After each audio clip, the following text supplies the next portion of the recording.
Hello, मी केतकी. रथसप्तमी होती आज. त्यानिमित्ताने मी छान अशी देवपूजा केली.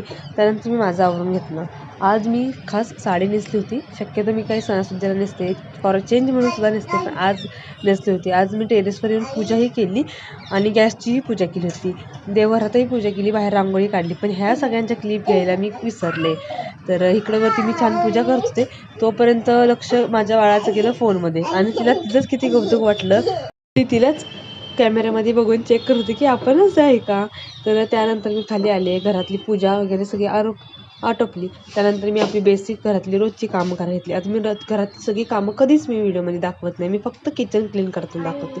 यानंतर मी सगळं किचन घासून वगैरे काढलं, कारण असं फडक्याने पुसून घेतलं की मनच नाही भरत. असं वाटतं की नाही, इतकं काही स्वच्छ झालं नाही, सवय झालेली आहे आता मला ह्या गोष्टींची. तर इकडं मी किचन वगैरे आवरलं. सगळं आवरून झाल्यानंतर आज छान असं नाचणी सत्व बनवलं होतं, हिचं पण आवरून ठेवलं. ओमी छान खेळत होती, तर म्हणलं तिलाही पटकन भरून घ्यावं, जेणेकरून ती नंतर रडणार नाही. तर माझे व्हिडिओज आवडतात आहेत का सांगायला विसरू नका आणि लाईक शेअर सबस्क्राईब नक्की करा. बाय.